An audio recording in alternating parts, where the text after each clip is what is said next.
Left alone, Europe's security strategy and the role of the Eastern European countries is the topic of this year's special talk. And we're very pleased, no, we're very proud of welcoming two very distinguished guests who will discuss this year's topic. Please welcome the President of the Republic of Kosovo, Dr. Osmani Zadrio. Very welcome. And welcome Ambassador Wolfgang Ischinger, friend of M100, the former head of the Munich Security Conference. President Osmani Zadrio, Ambassador Ischinger, the stage is yours. We're looking forward to the talk. Thank you.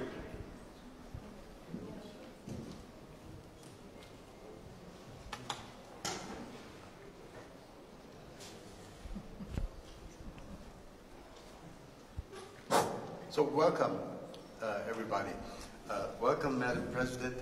It's a fantastic privilege for me to be sitting here in this, heart of historic Potsdam, Prussian Kings, with the head of state of a country that acquired its independence in 2008.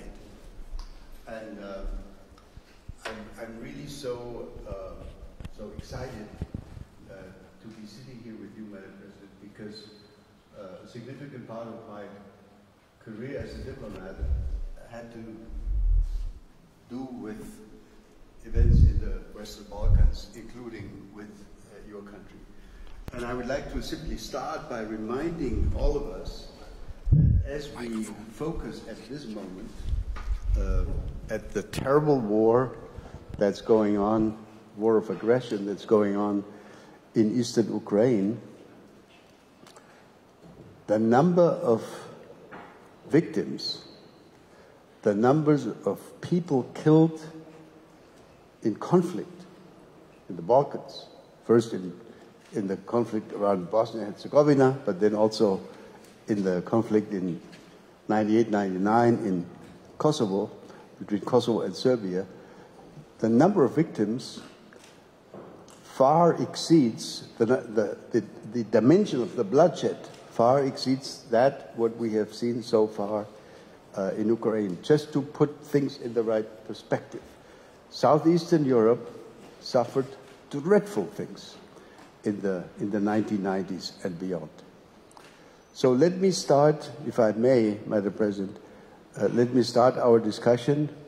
And we have only 45 minutes, and I hope that after a little bit of a conversation between the two of us, we can open it up. So if you have a question to ask or a comment to make your interest known to me, and I'll try to call on you.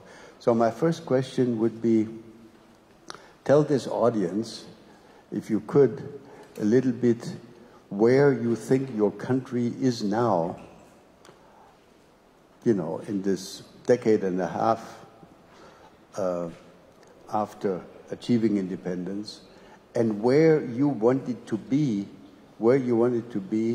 hopefully with a little bit of help from your German friends in the next 2, 3, 5 years.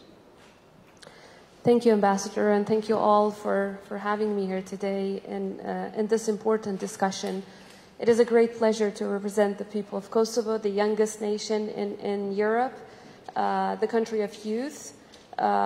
In 2008, we were the youngest country in Europe, and we still are, but not just in terms of the years for which our country has existed, but also in terms of the age of our population. As you know, more than 50% of the people of Kosovo are under 25, and more than 2/3 under 35, so it is a huge potential for Europe. So I'd like to start by saying that Kosovo today is an established democracy. Kosovo today is a thriving country, and it's a beacon of hope for the region and beyond. It is the greatest embodiment of what the democratic world can achieve when it stands together to defend the values of freedom, democracy, and human rights. That's what Kosovo is today. More than 14 years after declaring independence. The second thing that Kosovo embodies is how important alliances are, especially when we're talking about a clash of values. Back in 1998, 1999, it was because democratic countries stood together in an alliance that it turned out to save our lives. And in the same way today, I think those same values are at stake in Ukraine, and it does show how important these partnerships and alliances are. And it does show that our real power as democratic countries lies precisely in our partnerships. Obviously, Kosovo today is facing the same kind of economic ramifications as other countries in Europe. So we're dealing with a high inflation, we're dealing with problems with our energy, but the resilience of the people of Kosovo is absolutely unquestionable. And it's because the people that I represent have shown this resilience throughout their entire history. We were victims of an aggressor whose aim was to exterminate our people just because we belong to a different nationality. The deep wounds from the war are still very much there. In a matter of months, as you mentioned, Mr. Ambassador, in just a few months in Kosovo, more than 13,000 innocent civilians were killed. Around 20,000 women were raped as a tool of war by the genocidal regime of Milosevic. 128,000 houses were individually burned down, not through bombs, individually. So many cultural heritage, so many artifacts destroyed. Practically, Kosovo was burned down to ashes. So we built our country from scratch, but with the help of our partners, which brings me to the third point. Kosovo has shown throughout its history how important it is to have friends. We would not have survived back in 1999 if we did not have these alliances, if we did not have democratic countries like Germany, the United States, and other countries around the world supporting us. And we would not have been able to achieve the successes that are our pride today if it was not for our friends. The democratic world stood by us not only until 1999, but every step of the way while we built our statehood, gained our recognitions, membership in international organizations, and today we welcome the chance to give back. So practically we were the very first country to say yes to the request by the United States to support Afghan refugees. And we were the very first country in the Western Balkans to fully align sanctions against Russia with the European Union. We are at a 100% alignment with the EU, although we still don't have a candidate status. Because no matter how hard the path towards Euro-Atlantic integration may be, there's absolutely nothing that can take us away from that path. It is our vision, it is our fate, but let me be clear, we didn't just leave it up to fate. We're working hard for it. We're working hard for it, and especially the institutions in this past 1.5 years are undertaking unprecedented and record-paced reforms in the area of rule of law, human rights, and further development of democracy, because we believe that democracy is never a finite or finished project. But no matter the challenges, the people of Kosovo will continue their resilience until the moment where we are where we belong. And we belong in the European Union and NATO. Great. I'm sure, Madam President, when you meet with representatives of the German government, whether it's the foreign minister or the chancellor, I'm sure you will be extremely directly talking to them not only about your desire to conclude this trip, this voyage in the direction of the European Union and certainly also of NATO, but you will, I'm sure, also express the discontent, the degree of dissatisfaction with the speed, etc. And I wonder whether you could talk a little bit about how Kosovars feel about the fact that this process, these promises, these unfulfilled promises have now been going on for, as far as I can tell, for many of my friends in the region for too long, while all of a sudden, because of this new war in Eastern Europe, Ukraine gets, recognized as a country with a direct EU perspective, just like that. So how big is the disappointment? How big is the desire to change the situation among Kosovars? Let me first clarify that whenever there is disappointment, like with the issue of visa liberalization, the disappointment is not with the fact that the European Union gave the candidate status to Ukraine. The people of Ukraine are putting their lives at stake for the very values that stand in the foundations of the European Union. So we are absolutely supportive of that decision that the European Union took when it comes to a candidate status for Ukraine. Nevertheless, that doesn't mean that we will not keep fighting, and you know me very well, so all we do is really be extremely direct. So of course we will be very direct in every single conversation with our friends and partners. And being direct, I have to say, the EU credibility is at stake when it comes to the decision on visa liberalization for Kosovo. And we're not asking to be favored. We're not asking for any shortcut. Kosovo has fulfilled criteria 4.5 years ago, almost. The European Commission has long recommended visa liberalization for Kosovo. The European Parliament has overwhelmingly supported this decision more than twice. And now it's up to the individual member states to deliver upon their promise. And I think it would also be an excellent message that when democracies deliver, the European Union does keep its promise. Let me also mention the fact that the lack of this decision has not only damaged the credibility of the EU among the people of Kosovo, and I would say wider, but at the same time it damages the potential of the people of Kosovo. We're talking about young people who are not able to come to a conference like this, or journalists who would want to join you today to speak of these important topics, but because they can't get an appointment for a visa, they can't actually join you and give their contribution. Or we're talking about tourists who would come to visit beautiful Potsdam. Ultimately, it's about the sense of freedom, and freedom lies at the very foundations of the European Union. But we need to be clear on one thing: visa liberalization is separate from the European integration path. So that's why Kosovo this year is applying for a candidate status by the end of this year during the Czech presidency. And I think every single European Union member will have a file in front of them, an application in front of them that they should be proud of. They should be proud that they have contributed to a country that today is applying for a candidate status, which really works hard on rule of law, on democracy, on human rights, and other values and criteria which are set by the European Union. So, of course, we know that this is going to be a long process, but we hopefully believe that after everything that happened since the 24th of February of this year, that finally the EU understands that having also the Western Balkans join the European Union, it's of a geostrategic importance. It's not a checklist of technical criteria. It's also in the geostrategic interest of the EU itself to have the Western Balkans within it. Otherwise, without peace and stability, which can only be finally achieved through our membership in the EU, without peace and stability in this region, there will be no peace and stability in the entire continent.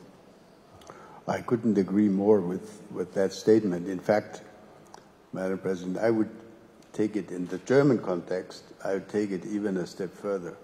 You know, we've been talking in this country ever since the 27th of February, 3 days after the beginning of the Russian invasion of Ukraine, of the Zeitenwende, the change of an era, the end of an era, the beginning of a new one. Zeitenwende is the term that Olaf Scholz used to describe these fundamental changes that confront Germany.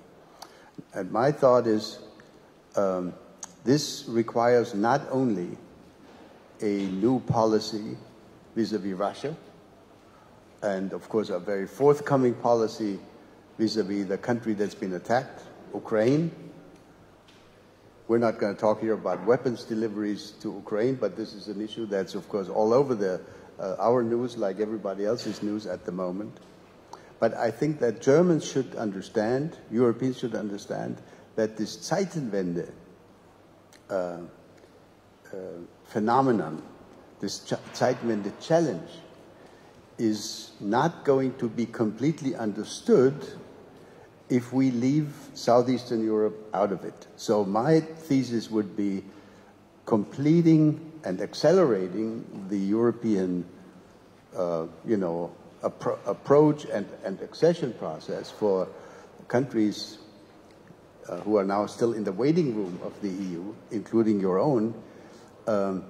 That should be regarded as part of our to-do list, which has become, because of this ongoing war, a very urgent to-do list. Not just a to-do list for the next 10 years, but a to-do list for right now. That brings me to my next question. Why is Kosovo held back to some extent, politically speaking?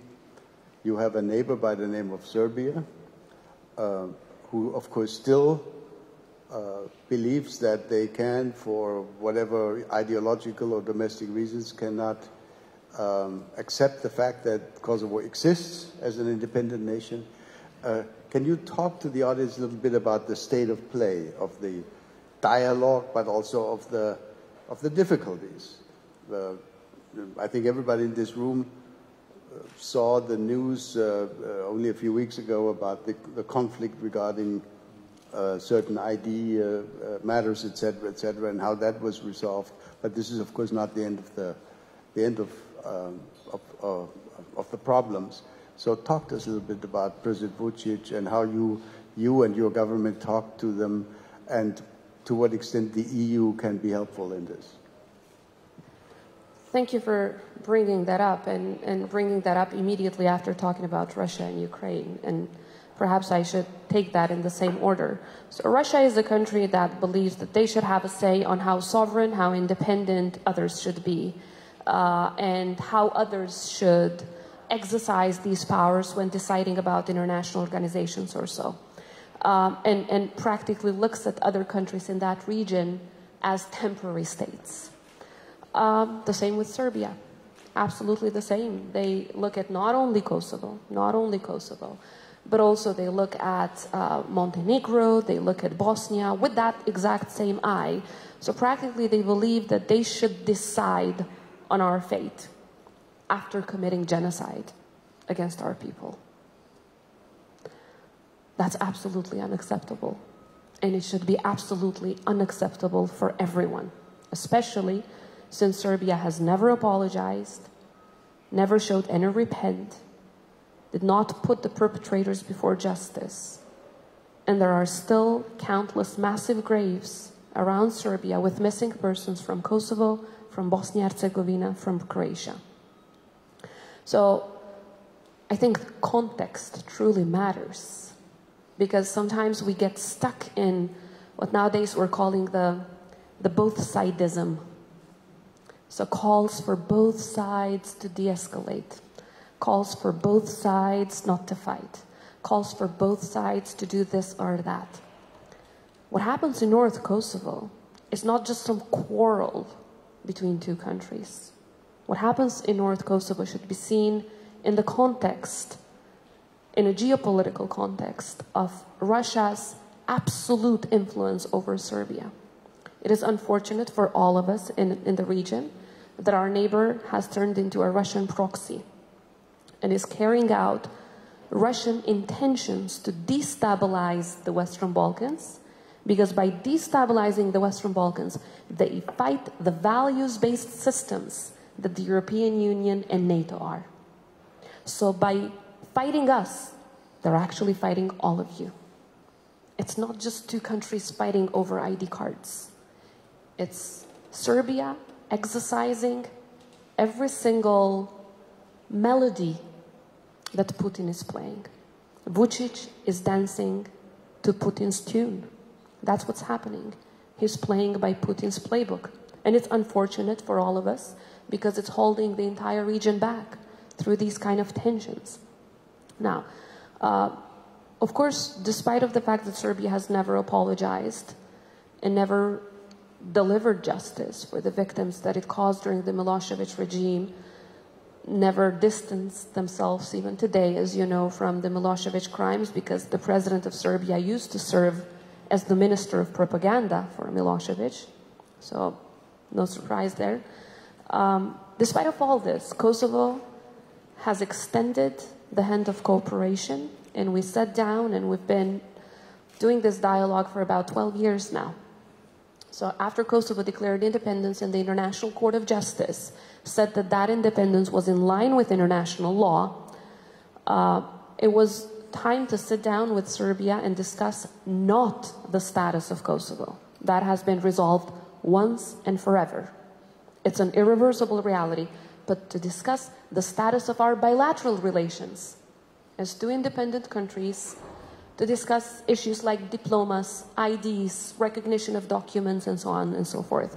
Despite of what has been signed in these 12 years, Serbia has not implemented most of these agreements signed.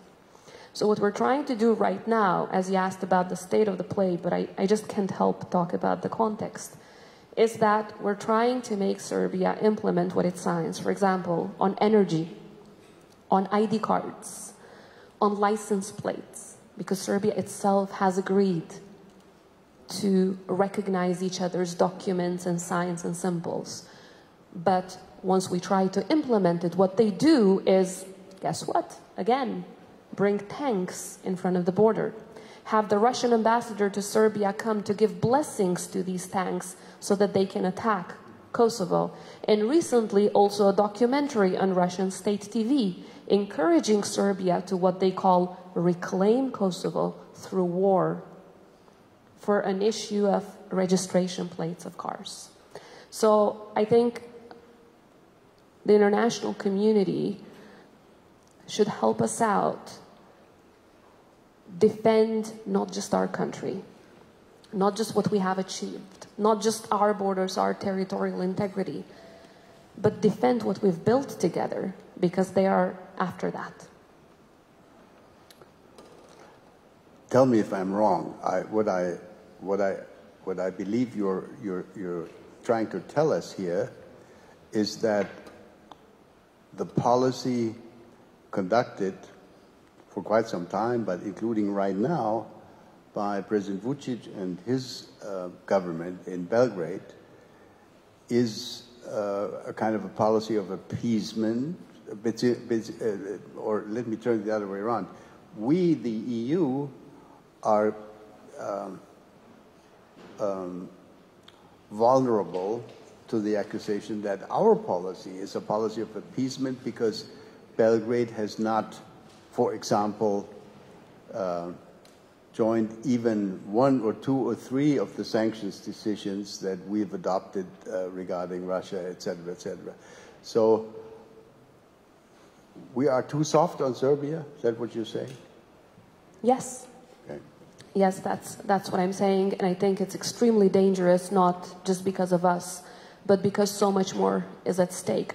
Let me give you a couple of examples. In the morning, Serbia shoots at our border police. In the afternoon, Vučić talks about peace. In the morning, they burn down border points, central offices. In the afternoon, he talks about peace. So he does talk about peace. He talks about the EU, but he never walks the talk. And the evidence is so clear in the eyes of the European Union. So he brings long military-scale weapons inside of Kosovo, weaponizes the minority community in Kosovo, has created and finances and pushes politically illegal structures who are now in the blacklist of the United States, the US Treasury, people linked to transnational crime.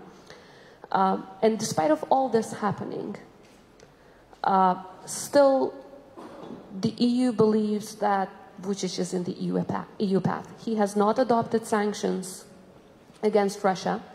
All of the businesses which Germany and other countries have put, the oligarchs and others, on the sanctions list, they have a safe haven in Belgrade. More than 300 businesses have opened offices in Belgrade. They have a so-called Russian humanitarian center in the border with Kosovo, which according to the Department of Defense in the United States is a Russian spy center. They are planning to open a Russian defense office in Belgrade. And of course, let me not start about links with China and not joining the EU in sanctions against Iran and so on. So practically, on one side, you have Kosovo, a country that is 100% in alignment with the EU. And on the other side, you have Vučić, who's trying to walk both on Moscow's path and EU path. You can't walk on both, especially when these paths are so far away from one another. So I think history shows, and you know this better than me, because you've been a diplomat for so long and followed developments not just in our region but also beyond. History shows and teaches us that appeasement only emboldens, only encourages autocrats. And I think it would be the wrong path to continue. I do hope that the more direct the EU is on its action and policy towards Serbia, the more it will help Serbia itself get away from Putin.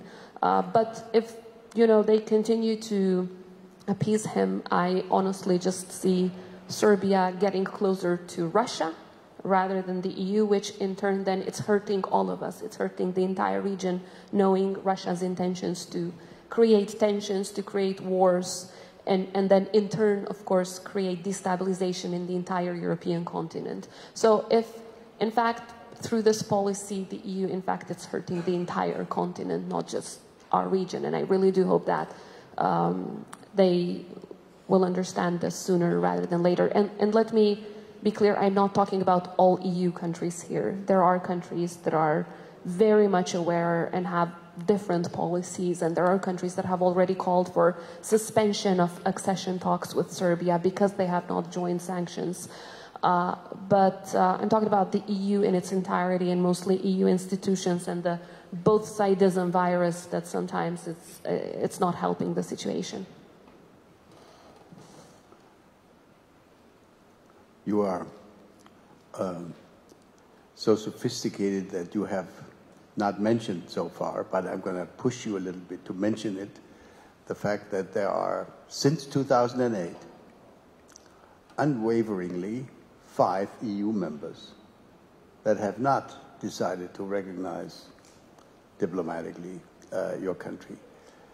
And that is, in my view, of course, not only a huge deficit in terms of the credibility and the decisiveness and the capabilities of the European Union. It's a sign of weakness, of internal division, and a lack of capacity to act.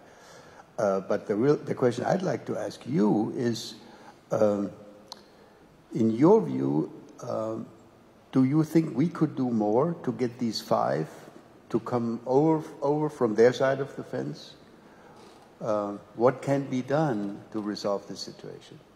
Absolutely. I think that every single European Union member that has rightly recognized the independence of Kosovo can help a lot in convincing the 5 remaining countries to take this decision as soon as possible. They have nothing to lose from taking such a decision. Quite the opposite. They have a lot to win a credible partner within the Euro-Atlantic institution, a partner with which they can work whenever the values on which we stand are at stake. We understand we're a small country, but we believe that we do have a mighty voice and a very important story to tell internationally. And for that reason, we want to work with partners in whatever we can. But perhaps I would add that while the 5 non-recognizers are a problem when some decisions, not all, are taken on Kosovo, because let me add, they're not against visa liberalization for Kosovo, for example. I don't think they are the problem, or probably I shouldn't mention individual countries, but on the policy towards Serbia for their links to Russia, I don't think the fact whether these 5 countries have recognized Kosovo or not play a role. So the European Union as such should be united when asking Serbia to align with foreign and security policy of the EU, because they even have a legal obligation to do so, unlike us, because we still are not a candidate country, but we fully align. But on that, they should stand united, because non-recognition of Kosovo should not stop them from asking other Western Balkan countries to fully align when it comes to sanctions against Russia, and not help Putin carry this unprovoked war against Ukraine. I'm going to turn to the audience in just a second. I mean, just to add one additional little question to what you've just said.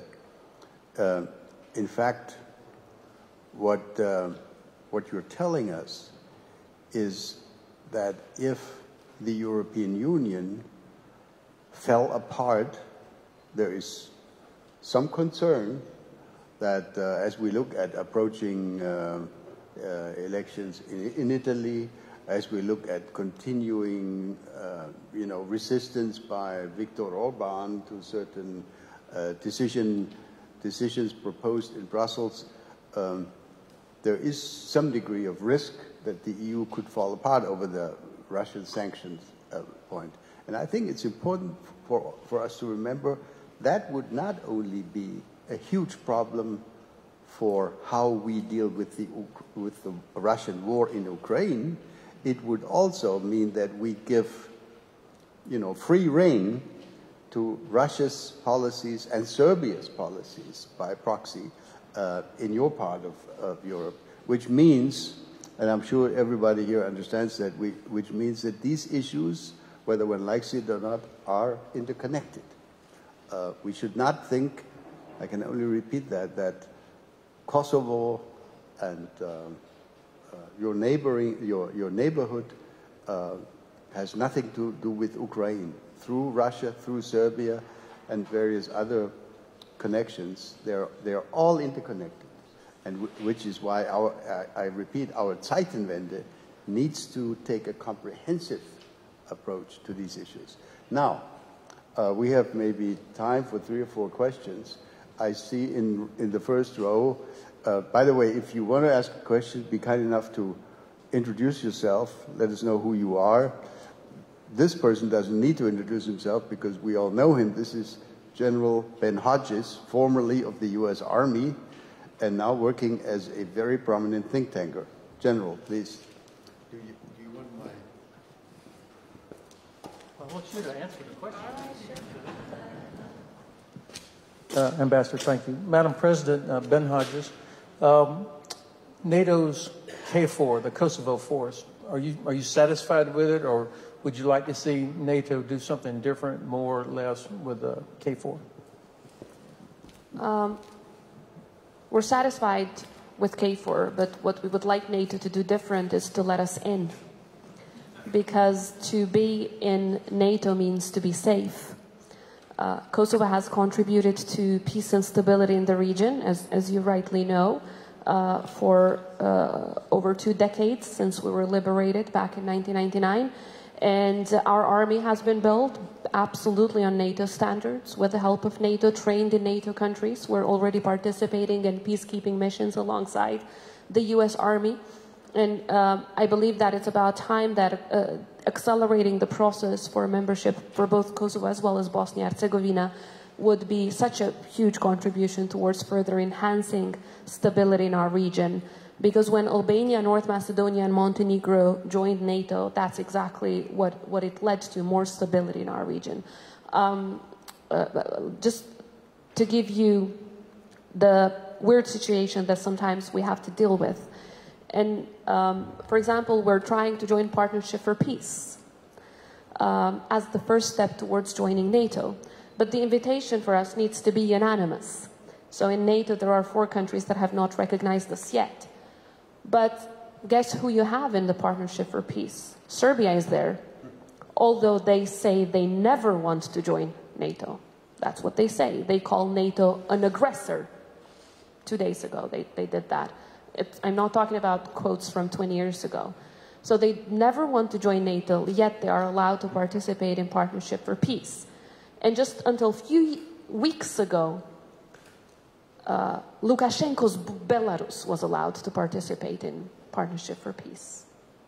So I think it's about time that unanimity is built within NATO to extend this invitation to Kosovo to join PFP as a first step towards joining NATO. And I think it's also about time that individual member states start vocally supporting our NATO membership. And the same, I would say, I'm not sure if anyone is from Bosnia and Herzegovina here, but I strongly believe that that country should join NATO as well. It would absolutely be such a beacon of hope for long-standing peace and stability. KFOR has been doing an excellent job. It is still necessary there, also because of the problems that we just talked about, especially around border areas, whenever we have, in our long border with Serbia, whenever we have problems with them, because they have a clear mandate to preserve safety and security of all citizens as well as freedom of movement. So they have been working together with our security institutions to make sure that we preserve peace as well as safety and security for all, no matter their ethnicity. Thank you very much. Next question goes to the gentleman here yeah. Can you hear me? Yeah. Madam President, I'm Eric Lapoladishvili from Georgia, and Kosovo and Georgia are in the same scenario right now. We are all waiting for the EU membership candidate status. But my question is going to the future. I mean, let's imagine the day when Serbia, without Vučić, decides to join the EU, and I hope that day comes. And let's imagine that Kosovo and Georgia are both in the EU, as well as Ukraine and Moldova. We Georgians and Ukrainians have some things we cannot forgive and we cannot forget. What would be response of Kosovo if Serbia, after what they've done to Kosovo, to Kosovo, what would Kosovo allow Serbia to join the EU if it was about you to decide? I mean, did you get my point? Absolutely. Yeah. And thank you for your question and your prediction that we would be, both us and you, in the EU before Serbia. So I really do hope that by the time Serbia decides to join, first that they mean it. They need to want it the same way that we want it, the same way that the people of Georgia and Ukraine and Moldova want it. Because when they want it, they will understand that there are certain criteria and values that they need to meet. And one of them is rule of law. Practically, there's no rule of law in Serbia right now. There's high-level corruption, no justice, no civil society, no freedom of media, and so on. But one very important aspect is dealing with the past. Dealing with the past means that there should be justice for the victims, that the perpetrators of these victims should face justice. So as you would expect, and I would say it will not be just us, probably Croatia, who is already in the EU, would ask the same, that one, Serbia opens up its archives and tell us where are the missing persons. Almost 2,000 missing persons, civilians, many of them little children, are still missing, and they are in massive graves in Serbia. They need to tell us where they are. It's a human rights issue. Secondly, they need to stop awarding medals and promoting generals and police chiefs who carried out the massacres in Kosovo and Bosnia and Croatia. They need to bring them to justice. And then there's much more, obviously, but we will not be making up any new criteria. These are already EU criteria, EU values. So as an EU member state, we would simply ask them to do what other countries would have to before joining. Thanks. They have to, of course. It's part of dealing with the past. I think we have time for one last question. Thank you. Lady in the back. Hello, thank you for this opportunity. I'm Nane Manukyan from Armenia. While reading the title of this special talk, Left Alone, it made me think about the people of Nagorno-Karabakh and the example of Nagorno-Karabakh and the fact that it might be suppressed and even massacred by Azerbaijan brings up the fact that not exercising the right of self-determination under remedial secession might have tragic consequences. In this case, as a person, as a representative of people who had the privilege to exercise this right and also who had support of great powers, don't you feel the responsibility to kind of support the people of Nagorno-Karabakh who want to exercise it? and what prevents Kosovo from supporting it? Thank you. First and foremost, I believe that both Armenia and Azerbaijan should recognize the independence of Kosovo. Now, putting on my international law professor hat, the case of Kosovo was not a case of secession. It was a case of a dissolution. And this is where there's a big difference. Kosovo had a dual status within former Yugoslavia. It was a constitutive unit of former Yugoslavia with exactly the same rights at that time under the Yugoslav constitution as republics. And under those rights was also the right to self-determination and determine your own status should Yugoslavia go through a process of dissolution. So it's, and of course, as you know, the International Court of Justice at the same time has clarified that the case of Kosovo cannot compare to others. This is the part of international law. So the human rights part, the people of Kosovo show sympathy, show solidarity, show support for all people around the world who are victims of human rights abuses. We don't pick territory. We don't say we will only be showing sympathy for those who live in this territory or that territory, in this country or that country. We show sympathy to everyone that is a victim of human rights abuses because we felt it in our skin. We know how it is to not be allowed to live in your home, to be kicked out of your home, to become a refugee, to lose everything you have, but most importantly, how it is to lose people that you love for the mere fact that you belong to a different ethnicity from that of the aggressor. So I really hope that there will be peace for all the people living in your region, and at the same time that there will come a day where Kosovo will sit next to Armenia and Azerbaijan and other countries in that region in international organizations. We're still striving to become a member of the UN, as you know, and other international organizations, including human rights organizations that would help us out increase the level of human rights protections. But at the same time, it's not like Kosovo is a country that doesn't show sympathy towards others who are going through human rights violations. For us, it's a moral question. It's not a question on who has what right or where to live. But at the same time, I don't think a comparison can be made because the case of Kosovo was not a case of secession. And when it comes to our independence, the International Court of Justice has clarified that it's absolutely in line with international law. Thank you very much, Madam President. I'm sure the audience would be interested in continuing this Q&A session for quite a bit, but our time is, I'm sorry, run out. I want to thank you very, very much. This was an extremely, in my view, an extremely eloquent and impressive presentation of the case that Kosovo can make. And I think if you continue to talk like this to Olaf Scholz, you will win any number of new fans.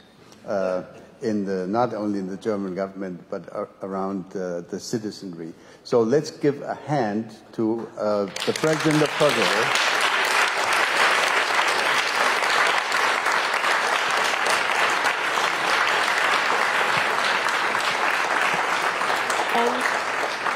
And also to Ambassador Ischinger, of course. I couldn't do it better. Thank you very much to both of you. Thank you very much for that wonderful special talk at the M100 Sanssouci Colloquium. Thank you, Mrs. President. Thank you, Mr. Ambassador. Yeah, well, that was it. The M100 Sanssouci Colloquium. But that's not M100. Mr. Editor, no, Mr. What is he? Mr. Tagesspiegel? Oh, yeah. Thank you. Because I just want to keep on talking. But this is not M100. We have still the Media Prize Award coming up. On behalf of